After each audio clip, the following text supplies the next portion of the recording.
Welcome back to another episode of Naturally Healing Autism. This is Karen Thomas. I'm your host, and we have yet another special guest with us today.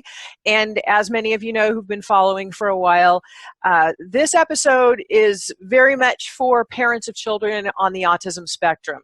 And what I like to offer are various educational resources, and I interview experts, and I have another one with us today to give you more knowledge and more information about how you can get your children better and how to do it naturally. And some of you know that was my story. My son was diagnosed on the autism spectrum, and I had to do all the research myself, as many of you have found out in what you're doing. So this is a way to offer you those kinds of resources. And my son today is recovered.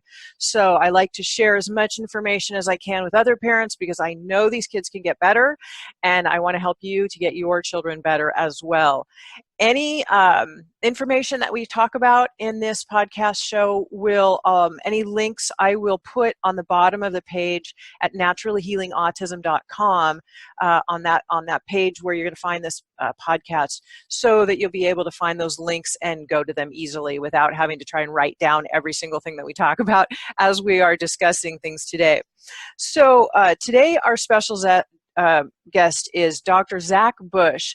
And Dr. Bush is a triple board certified physician with expertise in internal medicine, endocrinology, and metabolism and hospice care. But the main reason why he's here today with us and what's going to help us is that in 2012, he discovered basically a cellular communication network and how the bacterial microbiome in the gut is actually communicating and how it's affected. And we're going to talk about some of those things in our environment that affect it, and then offer you natural solutions so you know what you can do about it. Many of you know that things like leaky gut are a huge, huge issue for children on the autism spectrum, and the gut directly affects the brain. The gut's actually called the second brain. So there's so many things that Dr. Bush has to share with us that are really, really valuable for you to know about for the health and behaviors of your children and for those improvements. So welcome, Dr. Bush. Thank you so much, Karen, for having me. Oh, thank you for being here. Wonderful. So we can get right into it. I want to, discuss leaky gut and the things that you have found. So I probably should just kind of let you loose. I know that you're a world of information. I heard you speak at the Autism One conference, and I thought, I definitely need to have you as a guest on the show because you have so much to share. So that whole aspect about the microbiome and that cellular communication, can you give us some background on that? Absolutely. One of the deficits that we've had in the medical field is even a definition of what gut health looks like. And there's a vague kind of concept in most physicians' minds and a vague concept in the consumer mind now that probiotics are good, and maybe that's part of gut health, and maybe digestive enzymes are a second tool that we can reach for. But in reality, these are two very small little tools to have in a toolbox that would have to look vastly more complex in order to actually recreate what we would actually consider our current understanding of what intestinal or gut health would look like. In a typical probiotic, for example, you would find 3 or 5 species of bacteria, and these are at very high copies. And so you see on the front of the bottle it says 35 billion copies or 50 billion, lactobacilli, or these huge numbers. Those are 35 billion copies of the same bacteria over and over again. They're not diversity. And what we're increasingly understanding as a scientific community is that gut health is first defined by the ecosystem that lives there. There's a very good correlation in our macro environment. If you think about the jungles of Costa Rica or the jungles down in the Amazon, these support, thousands and thousands, tens of thousands, many are thinking millions of species of insects and bugs and fungi and bacteria and, the birds and the monkeys, and you got all this complexity of life. That's a healthy ecosystem. Your gut should rival that. Your gut should have some 30,000 species that are thriving and communicating and interacting all the time. What we've struggled to understand is the relationship of that ecosystem to the actual human body, and why is there such a close link between these two? The discoveries that started coming out in the late 2000s, so kind of 2006 to 2010, we started discovering that there was a huge correlation between the types of bacteria that are in the human intestine and the types of disorders that were happening in the human body. That was a correlation that we didn't really understand the mechanism by which those two would affect one another at that time. But over the last decade, we've really come to realize that there's multiple ways in which this happens. Our group has really teased out here in Virginia over the last 4 years the big story about how the microbiome and their communication between these species impacts these barrier systems. The permeability across a membrane is a huge piece of health. And so you mentioned the leak across a gut membrane. If a gut membrane starts to lose its capacity to separate the outside world from the inside world, it immediately translates into an overwhelm of the immune system. A good 60 to 80% of your immune system lies right behind this cellophane layer of gut membrane. It's one cell layer thick as your gut membrane. That's half the width of a human hair. So imagine the human hair cut in half, and then you have a piece of cellophane-like membrane that's spread over 2 tennis courts in size. That membrane, once that starts to become permeable or starts to lose its protective quality, the size of that injury to the human body really cannot be overemphasized. It's so much larger than any other potential injury that would come into our system because of its sheer magnitude and surface area. And so you have this 2 tennis court surface area that's backed up by the immune system. It's called the gastrointestinal associated lymphatic tissue. That's abbreviated GALT, or G-A-L-T. The GALT, composed of about 70% of your immune system, makes over 80% of the antibodies that attack the outside world. They're kind of our Ferrari of immune system. They zip all over the body and attack things that shouldn't be there. Well, now imagine that immune system being vigilant, and you've got, millions of guards on the battlements getting ready to attack whatever comes through, and suddenly the walls of the castle are gone, and you just have a sieve, and now everything from the outside world is coming in, and the troops are almost immediately overwhelmed. This is really this description that's what starts at the gut, then suddenly turns into a whole body phenomenon for an autistic child, is that they have systemic overload going across gut systems, vascular systems, blood-brain barrier, neurologic system and its unique immune system environment reacting, kidney tubules starting to leak and they can't pull the toxins out of the bloodstream as they should. And so you can imagine these children that we're now rearing in an environment where we've lost the ecosystem. The ecosystem and all these bacteria and fungi and viruses and parasites and all these things that are out in the world around us so vastly outnumber the humans. It's at the genetic level, many thousands and thousands of times more genetic information coming from the microbiome than the human biome or the human genetics. And how genetics can be affected by a toxic overload. Precisely. And so your DNA should be repairing all the time. And it is repairing all the time. But you can outstrip the rate at which it can repair. You can do so much injury where you're starting to accumulate a structural problem to the actual genome or the DNA and accumulate these unrepaired DNA injuries. The far end of that spectrum, of course, is the cancer phenomenon where you see 20,000 to 25,000 genetic injuries in a typical cancer cell. And so to accumulate 20,000 injuries to the human genome without being able to repair them is a pretty profound state of dysfunction. But you back all the way up to the other side of the spectrum, we're starting to see kids who in the first 18 months, 2 years of life are suddenly so overwhelmed that they can't keep up, and they're starting to accumulate damage that we would have previously associated with a 90-year-old or a 105-year-old person. We're seeing that rate of injury and aging happening in their systems at this super young age. And so we can start to define gut health by these two phenomena. One is, does the ecosystem exist to support life outside of the human body, in the gut lining, under your eyelids, in your ears, in your nasal cavities, in your sinuses? If that ecosystem is thriving and healthy, it's going to be producing all of the nutrients you need. It's going to be producing a bunch of genomic switches, these things called microRNA that are going in and on-off switching your genes. And so this huge ecosystem is like your front line of reality. It's really defining life outside the human body and therefore directly influencing the internal environment of the human body. And so the microbiome, number one, and then number two, of course, is these gut membranes, vascular membranes, and the blood-brain barrier. Maybe add in the kidney tubules on the backside. So these big, big membranes are there to be cohesive, intelligent barrier systems or gatekeepers to let in what needs to come in, get out what needs to get out, but keep all the other good stuff, at bay.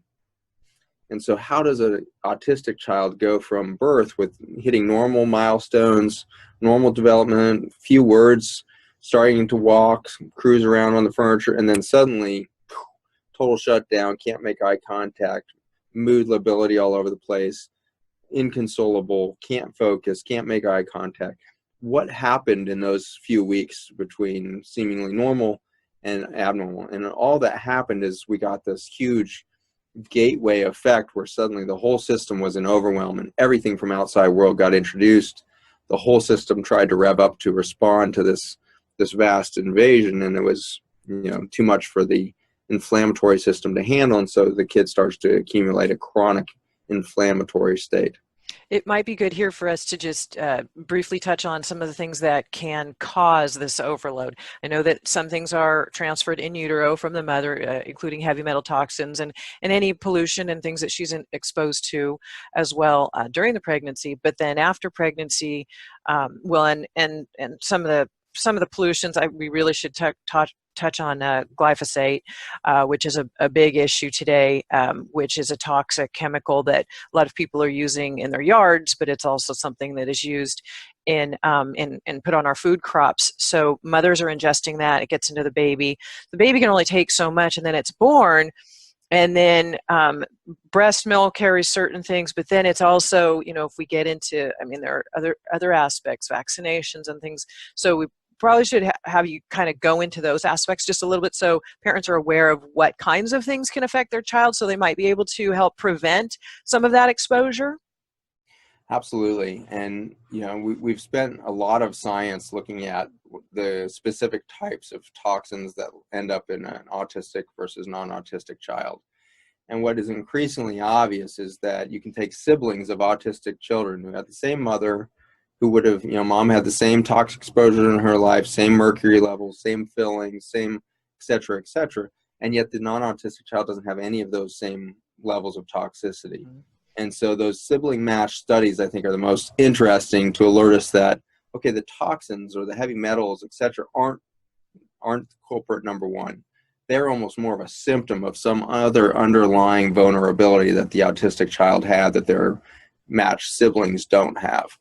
And that, I think, comes down to these two pieces that we just mentioned. Number one is the vulnerability that happens when you get an injury to the microbiome is huge.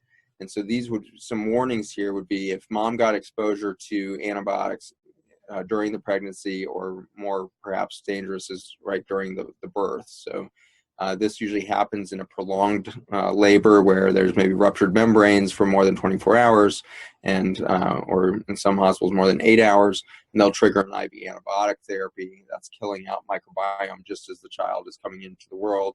The kid is getting laced with antibiotics before it ever has the chance to pick up a healthy microbiome from mom or what else.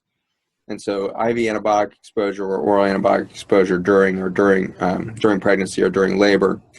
Other warnings for mom is if she's started to have recurring upper respiratory infections in the years previous to that pregnancy, lots of colds, flu kind of stuff, seasonal allergies, just general immune overload happening in the upper respiratory system. That's a red flag that mom's probably vulnerable, and her babies born in that environment are going to be deficient in microbiome, deficient in this kind of natural first defense system of the bacteria, fungi, etc. And so vulnerability, I think, is an important piece for us as physicians and consumers to be aware of what is my personal history going into this pregnancy, and then what is my pregnancy history going into that labor. And then, of course, from labor forward, as that baby comes into the world, what is its exposure to antibiotics? And so if the child has, a perinatal pneumonia and gets hit with an antibiotic in the first few days of life, or develops, isn't able to nurse well, and so doesn't get the skin exposure that she's supposed to have over those first 6 to 9 months, lacking biome there, the kid is more prone to getting ear infections, getting upper respiratory infections, they start getting hit with antibiotics at age 1 or 2, and we're annihilating directly their microbiome by the pharmaceutical method. But you mentioned a chemical, which is this Roundup herbicide, which is actually an antibiotic. And in this way, we're all being exposed to an antibiotic every day, no matter what. As American consumers, we're breathing it. It's raining on us in our rainfall. It's in every bite of food we eat. It's just unbelievably difficult to get away from this ubiquitous chemical that we've been using for the last 30 years. That chemical is called glyphosate, and it is the active ingredient in Roundup, which was the first kind of product coming out of Monsanto, and they patented that compound, put it into commercial use, and they kept repatenting it with different things. Finally, in 2007, it ran out of patent options and it went generic, and now it's made by all of the 5 big chemical companies in the U.S., and the vast majority of the global marketplace is actually fueled by chemical companies out of China. And so we're making massive amounts of glyphosate. We're currently at 2 billion kilograms per year in soils worldwide. There's no other toxin on earth that can compete with that level of synthetic chemical. Terrifyingly, that chemical is actually water soluble. Most toxins in nature are fat soluble and can be sequestered away in your body by fat cells or sequestered away in the environment by mycelium of mushrooms and other things. But a water-soluble toxin is going to be able to stay in the bloodstream, stay inside the cytoplasm of a cell to cause toxicity there. It's going to be able to cross membranes through the water channels and everything else. And so we're going to have this kind of total saturation of the system with this water-soluble chemical. It first functions as an antibiotic to wipe out that vulnerability or create that vulnerability by wiping out the microbiome. But then it has a second injury right at the other element of what we would call gut health by damaging the Velcro system of that gut lining. And so we've introduced into our food chain over the last 25 years in great density a chemical that really wipes out the 2 aspects of what we would consider gut health: biodiversity and number of bacteria, and that intelligent barrier system with the gut lining.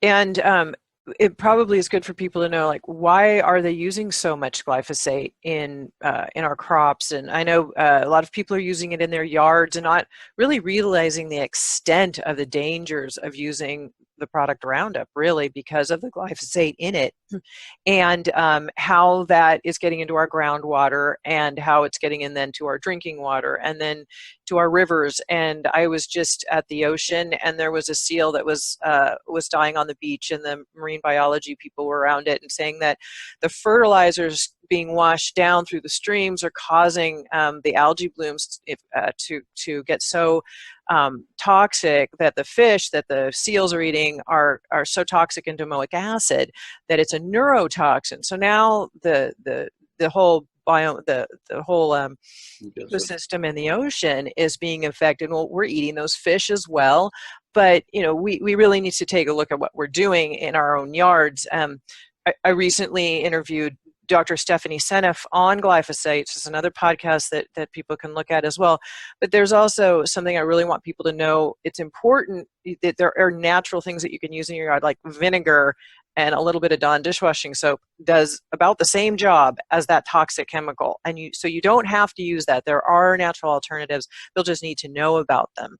So yeah, it's really important because this is affecting children and autism, and also you're talking about this gut biome, that it's destroying it. So can you tell us a little bit more about how it's affecting the system, and then we definitely want to get into the solutions about what we can do about it also. For sure, yeah. So those are the first 2 hits that you'll see with a wipeout of the microbiome with the chemical, and then the second is this permeability effect that's not just affecting the gut lining, but every blood vessel and the blood-brain barrier start to leak. And what we see in this situation with chemical exposures to the microbiology and to the membrane systems is that it's not usually gut symptoms that are the very first to show up. It's more likely to be neurologic symptoms that are kind of the most nagging and daily experiences of kind of undermining your quality of life. And can you give a few of those examples for parents, like what you might want to look for? Precisely. And first and foremost, it's easiest to think of us in yourself as a parent, because the symptoms that you're experiencing day to day are really the mild version of autism. I think we're all walking around with mild sensory processing deficiency, all of this because we're all leaking now. And so it's not just our autistic population. They're kind of the canary in the coal mine saying, we have a massive problem. And I think that's because of the courage of these autistic children and you families that are supporting them. They're going to be the flag that actually gets the ship to turn around, I believe. But all of us are symptomatic in at least mild forms. And so the neurologic symptoms that we typically see as we start to get an increased permeability of the membranes is going to be around sleep disorder early on, where you can't stay asleep. It's fractured sleep, poor sleep patterning, difficulty falling asleep would be in the next piece of the puzzle there. Poor sex drive, poor libido, a huge decrease in your regulation of appetite, where you start to have kind of a stress response to your food, when stressed, you start to depend on your food for a kind of drug-like effect. And so we start carb craving or sugar craving. We start going after, the fat, sweet, sugar combinations, all of this to kind of as a medicinal there. So poor sleep quality, poor sex drive, poor short-term memory processing, multitasking challenges, the inability to focus, start to get a little more snappy at your relationships, even outside of the stress of your home, or you're snapping at fellow employees and other things like, this isn't me. Why am I doing this? Well, your brain is on overload and everything is working so hard to do damage control that you start to lose those natural coping mechanisms that initially are kind of more neurologic, but then will become emotional, and you'll have more emotional ability as time goes on. Major depression, of course, is now absolutely epidemic in our country. 1 in 3 adults now with prevalence of major depression. So it's just a really devastating amount of chronic disease neurologically in our population.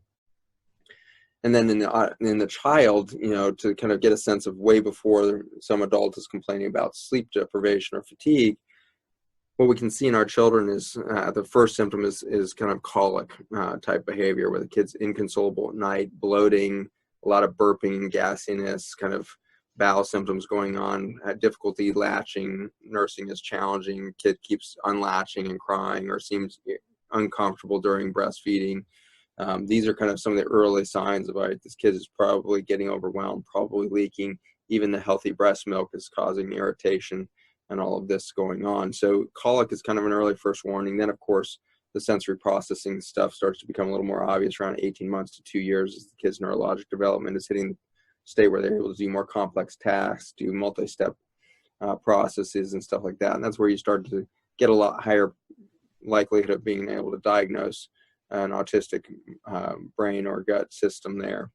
And so that early sensory processing deficits, where the kid is taking in information, seems highly intelligent, but is having a hard time retaining that or putting that into application in their little life. So sensory processing. And then as we move through the life cycle, we start to see anxiety really emerge kind of in the late single digits, so 8 to 10 years old, especially in girls.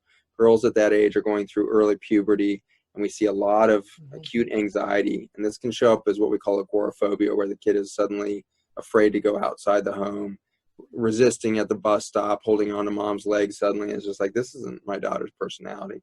This is kind of another symptom. Okay, kids in overwhelm, starting to exceed their natural daily capacity for responding to the overwhelm that they're faced with each day. So after anxiety disorders, the brain continues to stress, we start to see the major depressive disorders coming in. And so by mid-teens, late teens, our kids are now, again, epidemic with rates of major depression and suicidal and homicidal behaviors that we just didn't see 50 years ago. And so it's an incredible creep of this kind of inflammatory stress, oxidation, rusting of the neurologic system that's happening by mid-teens. By the time that we're in late teens and early 20s, it's where we're seeing infertility really becoming extremely prevalent. In a lot of populations in the U.S. now, we're seeing 1 in 5 or 1 in 4 young women with polycystic ovarian syndrome, which is basically a pre-diabetes state where the high insulin that they're starting to become insulin resistant, their insulin levels go up, the insulin effect on the ovary starts to misfire these follicles that should become ovum and launch every month with each cycle. And those ovum never develop and the follicles never release, and you get the cyst in the ovary instead.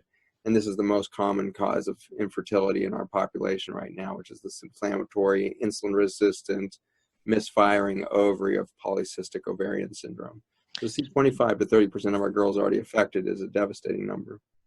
Yeah, we're seeing, I mean, all the way from whether it's in utero or just after birth, the effects of whether it's antibiotic, poor diet, pesticides, the foods our foods are heavily sprayed. Even the organic foods we have to be careful of, because the water that's being used to water those crops could be contaminated, and so we have to have some line of defense.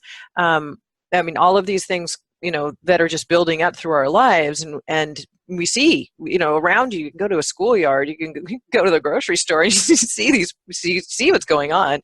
And so just in ways that it's creating the inflammation and tearing holes in the gut lining, allowing undigested foods in there. We get acquired allergies, the immune system responses, and then all of this neurotoxicity that creates all the symptoms that you're mentioning. And so you had mentioned that probiotics you felt were maybe not as helpful as we all thought they were. So it'd probably be a good idea to look at that as well, because we do have to rebuild the microbiome in the gut with the proper ones. There's human strain probiotics. There's others, a lot of products out there that don't work. A lot of just general grocery store ones, or they don't even have in them what they say they have in them, or the quality's poor, or they're not what our gut needs. And to rebuild that, and then after rebuilding, as well as, and I know that you have a product that you have created called Restore that is helping to tighten up the areas of those cell junctions that you talked about, how they become loose. So can you talk about that a little bit, all of those aspects as well, so that people know, okay, because it does get a little scary. Start hearing, okay, yeah, my child has all of these symptoms. Now what do I do? The exciting thing that we're finding is that, Mother Earth has so many solutions, and here we are. Certainly the most insane of species to ever set foot on this earth. Here we are pouring 2 billion kilograms of a toxin into her soils every year now. And so this behavior, it turns out, was already seemingly planned for by Mother Earth. And so what we discovered in 2012 was this communication network between the bacteria. And with that discovery, we suddenly were able to say, this is the link. This is the link between why microbiome shift can lead to dysfunction or thrive in the human body. And so the communication network is very exciting, because anytime you find a cellular system that's just doing communication, it means that you found something that's not going to force anything on any biology. And most of the supplements that are out there in the world, vitamin D, for example, vitamin C, these age-old therapies that have seen, massive support from the whole industry, from NIH all the way through so many different aspects of research. All of those do one thing, and they do it well. They'll stimulate a receptor, and that goes and triggers genomic change and all this. In a communication network, you don't have any receptor interactions. You're not making a neuron fire. You're not making an immune system do anything. You're just simply putting the wireless communication back into phase. And previous to this discovery of the microbiome's communication network, we had studied at great length, and in my field of endocrinology and metabolism, the metabolism word there is really referring to the behavior and function of the mitochondria. And it turns out these guys are a lot like bacteria, but they live inside of our cells. They're way tinier than the bacteria. And these mitochondria, like the bacteria, are responsible for digesting food into compounds that we can then use as fuel. The bacteria, it turns out, we've shown, are actually talking directly to these other entities, these mitochondria, which are also non-human, inside your cells. And so you have these two ecosystems, and those two ecosystems, the bacteria and the mitochondria, as they digest food, they make this wireless communication network. On the mitochondrial side, these are little compounds that are oxygen based, and they're very ethereal. They last for maybe a millionth of a second in the body, and so they're very quickly neutralized and triggering these communications sets that will go off across cell environments.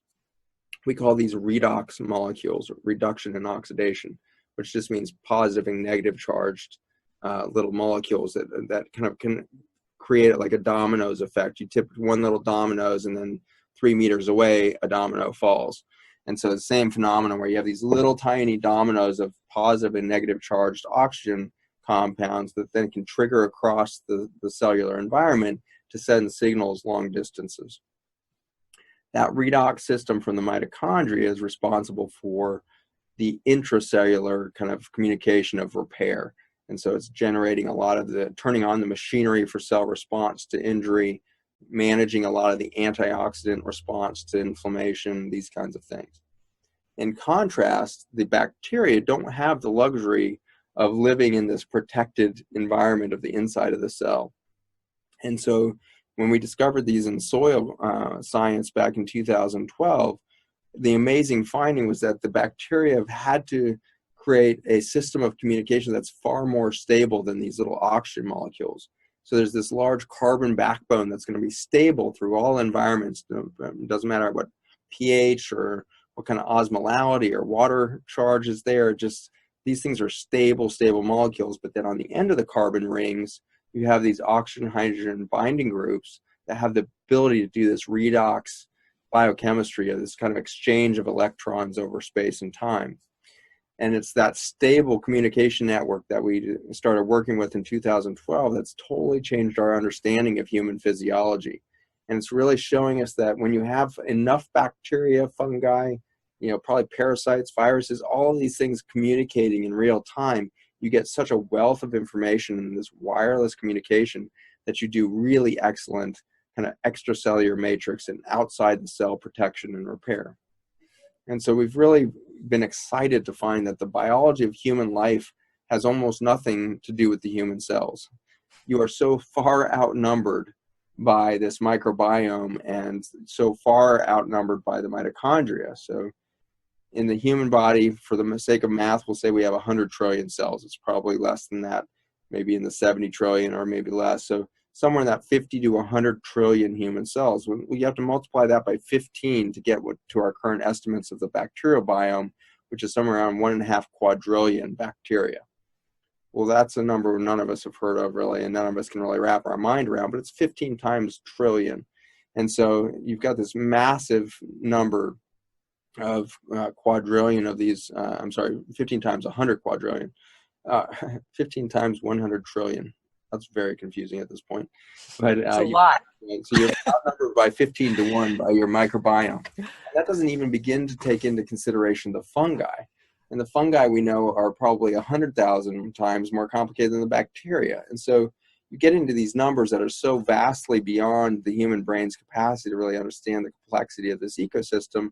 And yet we increasingly find that if it's not for the fungi and the bacteria and the parasites and the viruses and all these things influencing our environment, we fail to have health. And so it's a beautiful story that human health does not exist without plug-in or maintenance of their relationship to Mother Earth herself, this huge ecosystem around. So if your child is showing symptoms, or if you are showing symptoms of overwhelm and you're starting to show that systemic inflammation and dysfunction, you just need to know one thing, is that you are disconnected from Mother Nature and you need to reconnect. There's a lot of tools that we can talk about right now, but what I'd like to first focus on is, what about nature itself? How often is your child out in the park? And unfortunately, the reality is that becomes very challenging when you have a heavily affected ASD child. It can be very difficult to have them out in public. It can be very difficult for the child to be out in public. And so that reality makes it very common that the kid's world shrinks very quickly. And so they have some early ASD symptoms, or they are heavily affected from the get-go. And so their world shrinks, and it can come down to a crib and an iPad, or, a little tiny environment that they're interacting with. And the ability to shift that microbiome is going to be very challenged. And so it takes some very creative thinking here oftentimes in my clinic when I'm working with a family of how can we realistically get this kid plugged back into nature more effectively. And oftentimes it's putting a pack and play crib out in the yard or in the garden while you're weeding, and you're weeding around the kid, and there's microbiome coming into the air every time you pull a weed, and that kid is now starting to breathe this ecosystem back into its body, and it's starting to interact on this microbiology cellular level with Mother Earth again. Just set the kid down in the grass for a few minutes and let them just pull on the grass, get the grass between their toes, get that soil touching their skin, just give them that experience. Putting them in a front pack and going on a hike by a waterfall, or up a mountainside. These are all different ecosystems, and the more ecosystems in the macro environment that you can expose yourself to, the more the micro ecosystem of your body is going to start to recover. So if you see a child at risk, they were born by C-section, or they came out with antibiotics in the vaginal canal, these are big red flags of like, all right, let's give this kid some extra attention those first couple weeks. Let's get them sitting outside, breathing real air, get them out of the drywall box of the hospital or the drywall box of the house, and let's get them breathing real air, real microbiome, and get them reconnected as quickly as possible to a healthy ecosystem. Most of their bacteria should still be coming from mom. And so the breastfeeding is very, very important, and just having the kid nurtured on the skin. And unfortunately, a lot of times what we see with a child these days is mom's fully clothed and peeks one breast out and sticks the kid there. Well, in an ideal situation, mom would have shirt off, baby completely in touch with mom's skin there, and now baby's skin is inheriting mom's flora quicker and getting a much bigger dose of reassurance from mom that the biome is coming, there's more and more bacteria. At the first couple of days of birth and weeks, we should have predominantly vaginal flora as the dominant floral strains on the baby. That's going to help protect it from a lot of the common pneumonias and things like that happen in the first few days. But then as time goes on, because of breastfeeding, the child should be shifting to more skin flora introduced into the microbiome of the gut and the nares and all of this in the head and neck. But again, if mom's all covered up and she's got blankets and everything else, and then baby's just got a little contact with a nipple, much less bacterial biome introduction there. So reconnect at every level with this ecosystem is a really important message, and you don't need a supplement to do that. Mm-hmm. Yeah, I don't think people often think about how much you really get from the soil in your yard, and hopefully doesn't have fertilizers and things on it, but to be able to, even as you're saying, if your child's outside and you're pulling weeds and they're just starting to inhale a little bit of the things around them, that even the inhalation will start to build some of that microbiome back. Yes.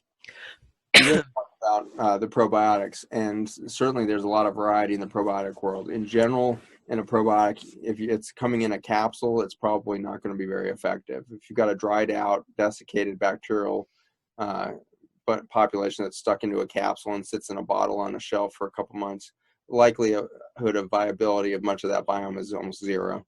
And so I would not spend the money on most encapsulated, kind of dried out things. In general, if you're going to try to find a live system of microbiome, you're going to go to the refrigerated section. And in the refrigerator section of your health food store, you can find some always more expensive probiotics that are alive, and they're cooled, but they're not dried out or frozen. And so that can be a place to go. But if you look right next to the probiotics, you've got oftentimes in that same health food store, wild fermented sauerkraut.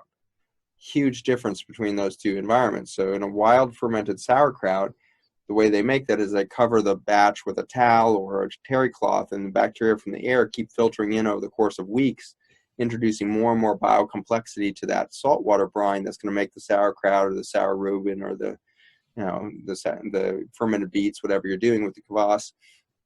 These kinds of wild ferments are very complex in their eco diversity and delivery. In contrast, that probiotic that may be high dollar refrigerated probiotic is going to typically have 3, sometimes 2, sometimes 5, sometimes 25, but it's going to have a narrow ecosystem compared to that wild fermented food next door. We ate wild fermented food with every day of our lives until we invented refrigeration. Every people group on the planet has developed their own kind of favorite fermented foods. Currently, the Koreans are probably best at this with their kimchi. And they always serve just a little bit of kimchi, a tablespoon or so, right before each meal, especially dinner. And so those larger meals are introduced with kimchi. Kimchi just at a tablespoon gets this huge introduction of microbiome, as well as a lot of nutrients that it took weeks or months for those bacteria to create from the food that they were fermenting. And so you've got this huge bacterial intelligence and a little bit of fermented food. So kimchi is a favorite of mine. You get a lot of capsaicin in there and things like that. So if you're an adult, that's a good place to acquire a taste. It is an acquired taste for kimchi. Very challenging to get a kiddo with autism to eat kimchi because there's too much information going on there.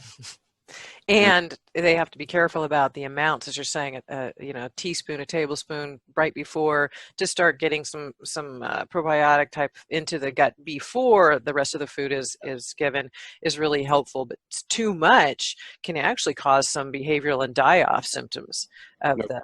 So you have to be kind of gauge your your dosages. That's right. That's right. And that's actually pretty good advice for almost anything we put into the diet. Mm-hmm.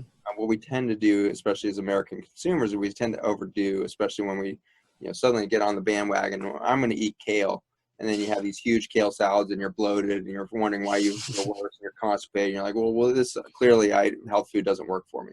Well, your body's just not ready for that load of all of that insoluble fiber that kale carries. And kale's a superfood, parsley is a superfood, cilantro. You keep going through all these things. We're supposed to be exposed to a lot of these things in small amounts as herbs and as flavors within what we're eating, but not 2 pounds of kale. And so, especially now, you think about that autistic gut. So many mothers say, well, they only tolerate macaroni and cheese. It's just a very, very narrow, processed food that this kid tolerates. Well, that's because they have a very narrow ecosystem, and the more processed the food, the less bacterial involvement you need. Processed foods are ultimately just going right in the bloodstream almost as they exist on your plate, which is horrible news. And so if you're bypassing the biome with processed foods, the kid might look like they're tolerating that, but in fact, they're starving of nutrients. Right. Start to give them nutrients, you got to give that microbiome a chance to be like, oh my gosh, kale is here, or whoa, a turnip, what the heck is that? And start to extract the microbiome or the micronutrients and the macronutrients and all these complexity of these foods out. So baby steps towards nutritional change is really key for certainly autistic gut, but I would say for all humans who are making transition. Allow your body time to transition. Expect to feel a bit worse and a little more bloaty when you introduce a new food. Your body needs to get used to that. And that these children are very much addicted to the carbohydrates because they also, the wheat has gluten as the protein, and casein is the protein in dairy, and those two are really harmful for children with autism, partially because those large undigested proteins are going through that leaky gut and getting into the immune system is seeing them and all of that, but then they also create opiates in the system. So the child actually becomes addicted, like a drug addict would be. They have to have that bread or that pasta, or they're just craving it, and they go nuts when they don't get it. That's why I do just tell people very small transitions, move your way to that, but eventually not just away from wheat and gluten, but away from all of the processed carbohydrates, because they're all creating bad things in the system. But those opiates are definitely so parents know there's like a kind of a drug addiction and a withdrawal symptom that you're going to get when you see this conversion in the diet. It's common. That's perfect. Yeah, I totally agree with that. I think that's spot on advice. As we start to get beyond the probiotics, you mentioned, or before we leave the probiotics, you mentioned human strain probiotics versus non-human. The vast majority on the market are non-human, most of that grown from bovine intestine or cow intestine. And those bacteria really are not able to set up any sort of stable ecosystem in our gut. So they shift maybe the population a little bit as they move through the intestines, but within a day or two, they've gone. If I have a patient who's really found a probiotic that they swear this works so well, I've seen improvement. If that's the case, which is a rare thing actually, most probiotics people just take them because they believe that's the only tool in the toolbox of gut health. But if you've found one that you feel like really does make a difference when you're on it, I simply just say, we'll just take it intermittently so that you're giving your gut the chance to diversify. Because if you keep hammering your gut with 35 billion copies or 100 trillion copies of the same bacteria every day, day in and day out, you're going to get a monoculture no matter if it's from human or animal source. And we want biodiversity there. So start to just at least intermittently use the probiotics if you've got one in your regimen that you like. Try to back down on the frequency, maybe to a couple times a week, or ultimately maybe to a couple times a month, or whatever the minimum dose to get your therapeutic effect that you've witnessed. Find that minimum dose and expect that minimum amount to change over time. The healthier your gut gets, the less you'll need over time of these exogenous sources of single bacterial strains. So go to the fermented foods as kind of a new lifestyle for the home. Get everybody used to kind of being in the krauts and being in those fermented foods as kind of a half teaspoon to a tablespoon before each meal, and keep that going on. Then if we get out of the probiotic environment, there's the prebiotics. The prebiotics are simply kind of these precursor fuels that a number of the bacteria thrive on. So it's like feeding the bacteria extra food. My concern there is that if you use one of these strains, inositol, or one of these prebiotic kind of compounds, they're only going to feed a small segment of the biome. And so you're kind of selecting out a portion of the biome that's not necessarily being naturally selected for. And so I'd much rather see diversification of the diet, as we've been speaking, to be your slow and steady shift on the microbiome than just a prebiotic that's feeding a segment unnaturally. So not a huge fan of the prebiotics just for that reason. Then you get to the postbiotics, and that's kind of was the 2012 discovery, is the bacteria, when they digest something, they're making byproduct that is this communication network. And that's a much different scenario, of course, because you're not introducing bacteria anymore. When you just have the communication network that's in the supplement Restore, it's a sterile compound. There's no bacteria, there's no fungi, there's no viruses. It's a sterile compound. It just has those carbon redox potential molecules in there. And so you're introducing a communication network, which is going to add, the compost that the bacteria are looking for, which is these carbon ring molecules that are integrated with amino acids and minerals. And so you kind of got this nice compost mix for the bacteria to thrive on, but it's also functioning as this yin-yang communication network, much like the cell phone that you carry in your pocket. Cellular communication there is dependent on this wireless network, this invisible signaling that's happening from cell phone towers across the country.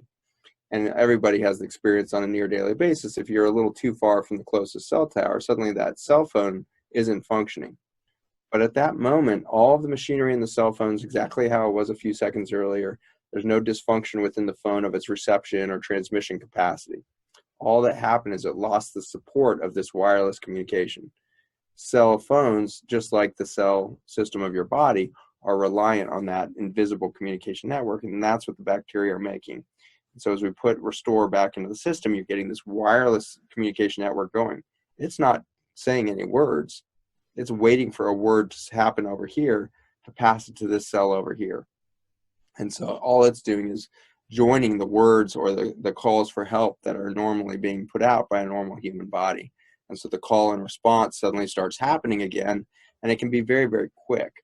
And so for that reason, if you're an adult and you're just feeling a little off and you got a few mild symptoms of neurologic stress, you could start at a really significant usage of that and not expect any adversity.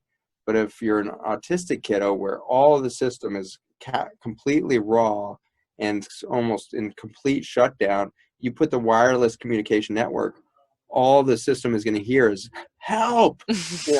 The whole system is screaming, help, I'm toxic, I'm broken, I've got this going on, I've got leak over here. It's like suddenly the wireless communication goes, and the whole system is like, it's chaos. For that reason, we see super, super sensitive states with these autistic children. Their systems are so screaming, please help. And when you put the wireless communication in there, they can only handle a little bit at a time. And so we start at very, very low doses in the more severely affected group, where you're just using just like 1 drop or 2 drops per week even.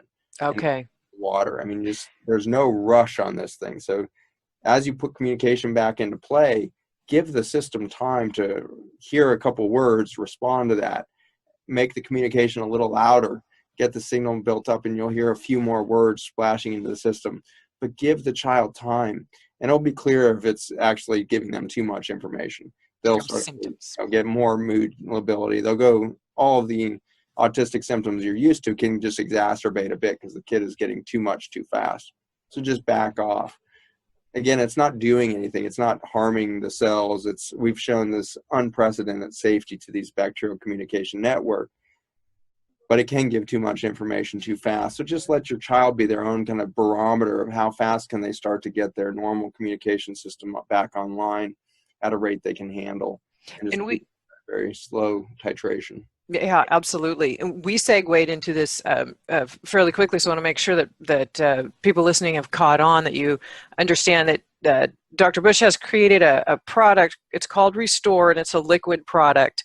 And this is this carbon-based redox with amino acids and these things. And what he's created is be able to do these things and to rebuild. Can you give us a kind of in layman terms like a kind of a general overall of what Restore can do for you? Yeah, and the big picture is Restore doesn't do anything. What your body starts to do in response to the information, though, Restore is functioning basically like a liquid circuit board. It's this wireless communication or this information highway. And when the body gets the information, we've shown a whole myriad of wonderful responses. Excuse me. Tend to talk myself into hoarseness over the course of the day. So it's very exciting to have a supplement that's not trying to do anything to the child. It's not trying to do anything to a cell, just putting the communication back into play. And what we see is the very fastest response is actually at that gut membrane that we already talked about. Health begins at this healthy barrier system or gatekeeper membrane of the gut. And that's protecting the immune system from the outside world. And so it's not surprising that that's the first time or first place a liquid supplement is going to touch is the gut membrane in your mouth. There's a nasal spray into the sinuses. And so as it touches these membranes, the first response is going to be the body hearing from the membrane or the tight junctions, which are the Velcro that hold all these cells together. Help, we're weak because there's glyphosate in the mix, and glyphosate has damaged the Velcro. And so the glyphosate, or lots of other chemicals, Miralax is a drug that's used commonly for constipation and children with ASD and other things. Miralax can cause that injury to the tight junctions and cause that leaky permeability to happen. And so non-steroidal anti-inflammatories like ibuprofen, these can do it. Alcohol is a classic one in adults. They can damage those tight junctions. Well, obviously it hurt a kid too, but not too many 1.5-year-olds on that toxin. But anyway, a lot of these naturally occurring and man-made toxins can break that Velcro. And so not surprisingly, when the bacterial communication goes up and running, it's that extracellular matrix. It's the Velcro and these gap junctions and these big communication pieces between the cells that are the first to respond. And we can show this happening within minutes of introduction of the communication network. So within 16 minutes, I think it's still on our website, but you can watch a time-lapse video of the first 16 minutes. It's crunched down to 16 seconds by time-lapse. But this video shows the effects of Roundup or glyphosate on an intestinal membrane and the effects of this communication network being in place. And what you see is that the tight junctions are challenged in both populations, both with and without the Restore. But when the communication network is in place, the injury begins, and there's a rapid rebuilding of that system that's so fast that you actually get stronger, not weaker.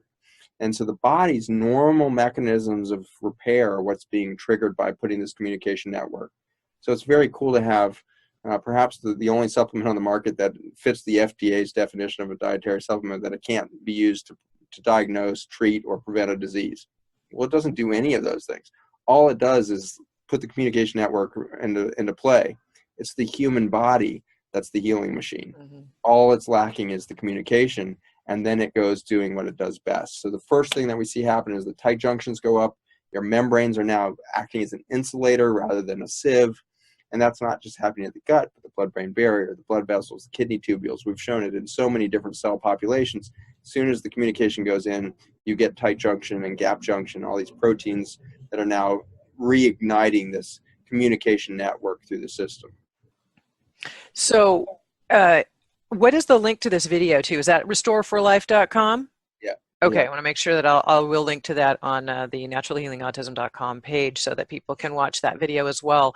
And so two things I'm wondering about. One is, as these are restoring in the body, sometimes they can be subtle changes, sometimes they can be more drastic. So what kinds of symptoms and things would a parent notice? And are you saying too that you have seen it, then it's also you get best utilized or well utilized for healing the gut as well, for leaky gut syndrome?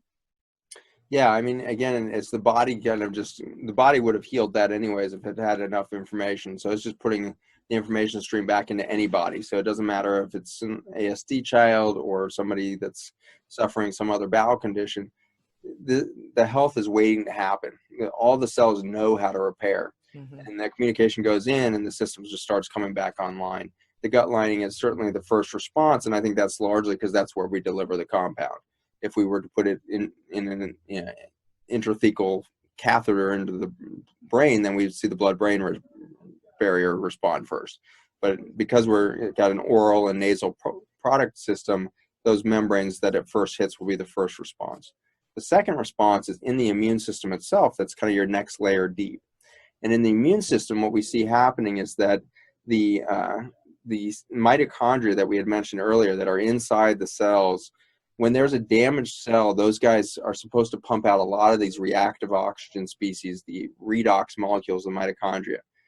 But when we see damaged cells increasingly damaged, they start to lose the ability to make that signal of help. And the bacterial communication network of Restore, when it goes into the system, we're seeing a huge improvement in this help signal from damaged cells. And it actually takes the stress off or decreases the signals from cells that are healthy. And so you're taking the pressure off of the general body of this help signal and then boosting the signal in those cells that most need the help. And so it basically is a really fast discerner of where the major problems in the body. No problems, all right, let's just decrease the general noise. Major problem, let's amp up your volume. And so the bacteria are helping differentiate the help signals from the just general baseline information or static that's coming from the system. And so that second burst is this improvement of mitochondrial communication. The third is fascinating thing that happens with the bacterial communication that we've proved out is that you really improve the protective enzymes that are in your gut lining. And so the gut starts producing enzymes. One of these categories is the DPP4 enzymes. These guys actually break down a lot of the toxins that we're talking about that are in our food chain, and they also break down the resultant proteins that are made by the toxins. So in the case of something like gluten that you mentioned, that induces a zonulin response from the gut lining, and zonulin is the little peptide that breaks the Velcro. Well, DPP4 chews up zonulin. So even if you get a gluten exposure or you get a glyphosate exposure, something that's going to damage that tight junction, that zonulin will be scooped up before it can go and do its damage. And so the DPP4 enzyme upregulation that we see with Restore is a very exciting kind of reignition of this natural protection mechanism that we have in play. And that DPP4 is required in the body to break down gluten and casein, and most children on the autism spectrum are depleted or deficient completely in the DPP4 enzyme. So that's really good news. So you can and then parents would see various changes in probably their child's appetite and interest in foods. I'm assuming their level of calmness versus anxiety, behaviors, ability to focus, all of these types of things. That's exactly right. And we see the whole gamut. Some kids will just start talking in 3 or 4 days, drop, like just these tiny amounts.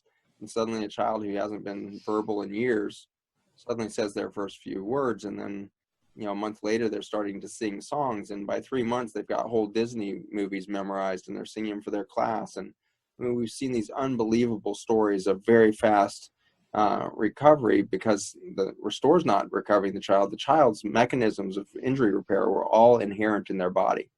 Restore was just putting back this communication network and helping sort out the signals for the normal systems to come on board and to improve. We also see kids who have been on the product for many, many years and are just starting to show, some improved function as far as concentration, less mood lability, and all that. So it can take the whole gamut. And a lot of that, I believe, is how much diversity you're putting into the environment. If you start this communication network and start to support the system with the compost that the bacteria are looking for, and then expose them to the waterfalls and the hikes and the garden and the weeding, then it can be very, very fast. But if you're hoping to get the whole story just out of a bottle, it's the beginning. It's the beginning of a new chapter for your child. It's the beginning of a new chapter for you if you're going to start on the supplement. But then it's just the foundation. You need to go build the house. You need to build the ecosystem around the house. You need to build the rainforest. And so that process is one of re-engaging Mother Nature herself. Yeah, absolutely. I actually created a process to help parents lead them through the recovery process with natural resources. And I'm very clear, it is a process and it should be kind of done in an order. You don't want to just throw your kid into a bunch of things all at once. And shifting the diet is a change, but you got to kind of start there at the same time as supporting the different organs in various parts of the body that will help with detoxification, because even just changing the diet, as we've talked about in this interview, will start that detoxification process. The body has to have some support there. So yes, this is a one step at a time type of thing, and make sure that you're not doing too much at once. I'm curious, with a lot of people have used L-glutamine in the past for healing the gut. So would this be something that would sort of take the place of any need for something like that?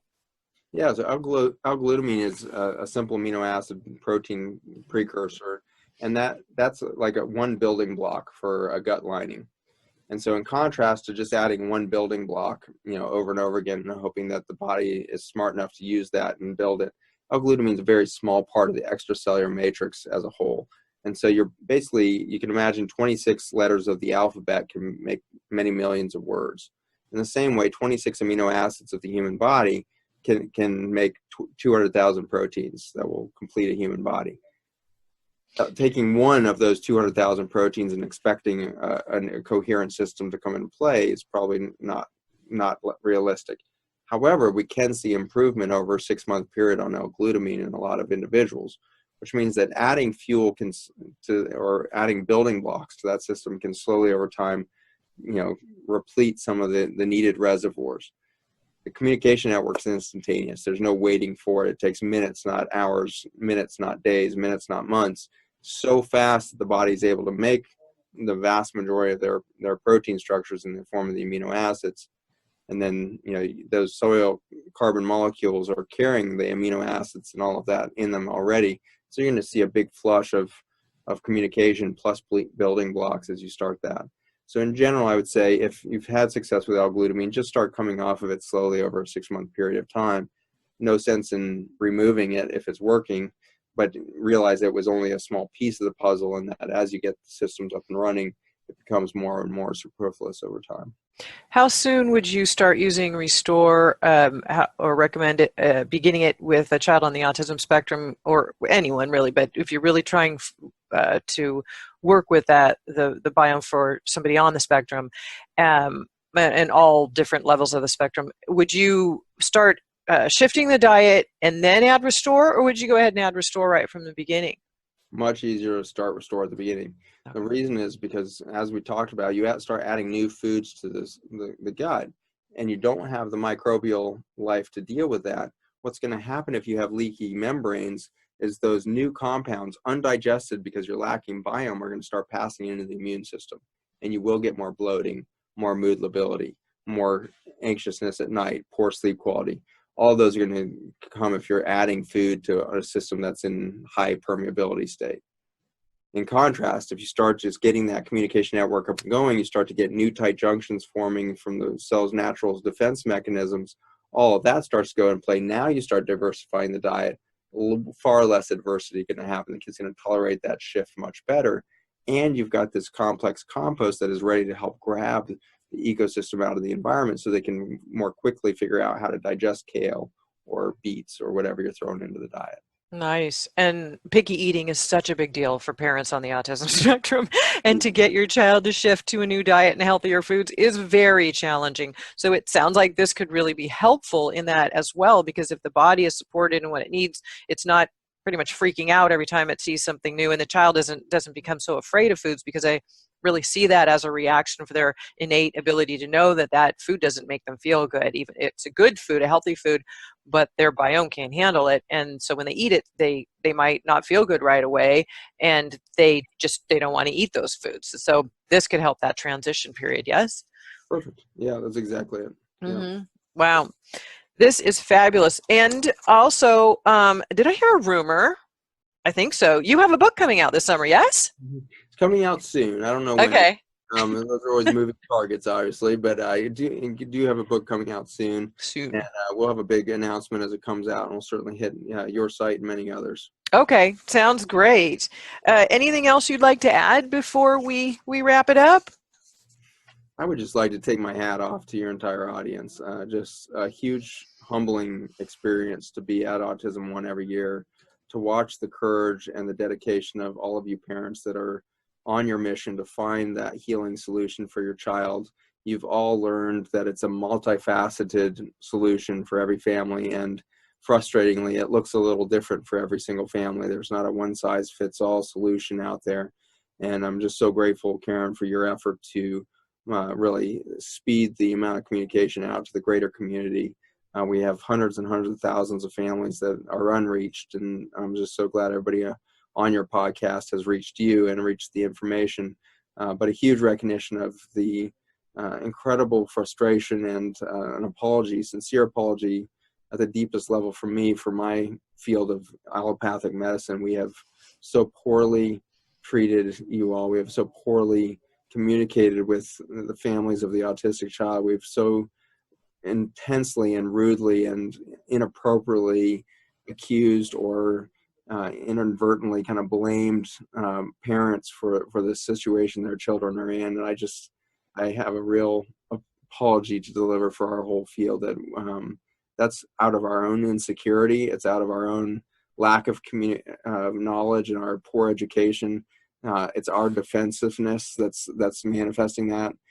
Your doctors are very well-meaning people by and large, and we want to help, but we're so terrified when we don't have tools that work, and that leads to this defensive behavior. And unfortunately, we tend to lash out when we're fearful and we feel out of our league.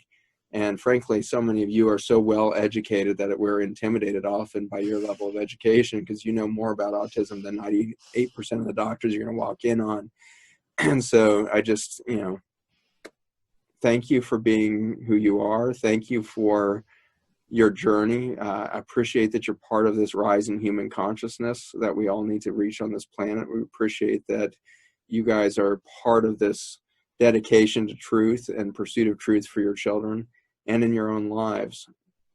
My last piece that I would like to pass on to you is that the best service that you can give your children is to take care of yourself. And it is such a common thing for us to see mothers, especially of autistic children, just drained to the absolute lowest state of function, and your sponge is so dry. And speak with your spouses, speak with your greater families about how to redirect your efforts to make you the first recipient of that effort for healing. The healthier you are, the more higher your vibration is, the higher your consciousness is and concentration is, the more quickly and easily and more facile you're going to have to absorb the information your child needs. And so I just really encourage each of you to take just a moment in every hour just to say, I'm doing everything I'm doing, I'm not doing for my child. Everything I'm doing for me, because I want to be part of the solution for humanity. I want to be part of the solution for my child, but I'm doing it for me.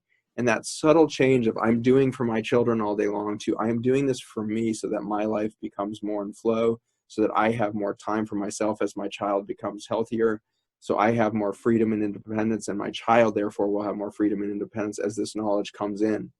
That subtle shift from I work all day to figure out what my child needs to I work all day to figure out what I need to help support those around me. That subtle shift in your viewpoint can be a huge change to your soul, that when you're just putting all of your arrows out and you're just all energy out towards the world around you and to your children, your soul knows you're being depleted. Your soul knows that there's no hope for recovery until you point those arrows back in on self and get yourself starting to feed from the love of the universe and just filling back up and knowing that that is going to overflow into your child. So the more you process through you the love and the nurture of the universe, instead of just trying to shuttle that right to your child, the more rich the experience of life is going to become for your whole family. Very well put. I always try to encourage the parents that are in my program that as they're taking their children through the program and the process to go through it with their children, because they usually have many of the same types of issues that their children do, just at a different level. And I know how hard that these parents are working, and the adrenals and the stress levels and everything else. And your child doesn't sleep for weeks.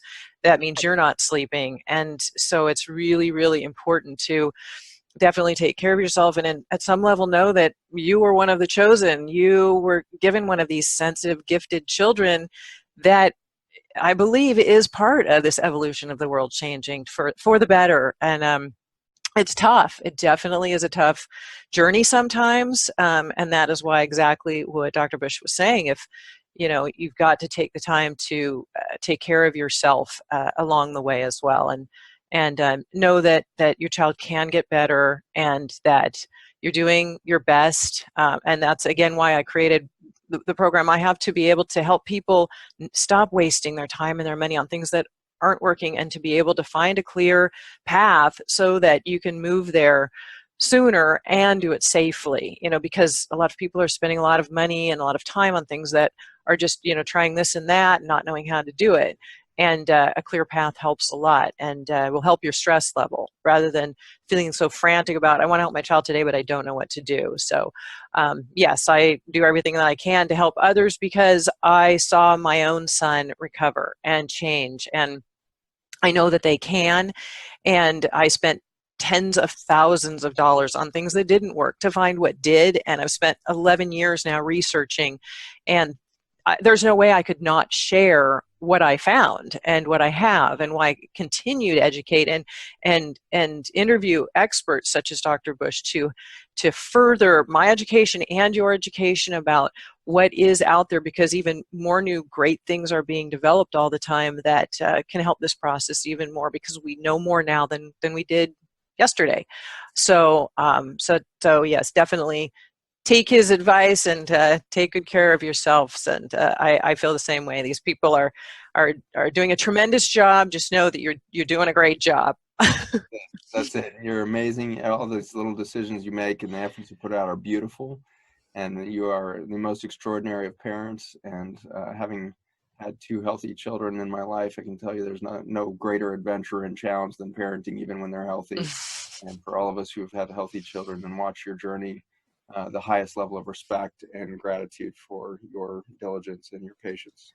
Yes. All right. Well, thank you so much for your time. I really appreciate you being here today. And I will link to all of this information at naturalhealingautism.com on this podcast page. So these links will be available for the parents as well.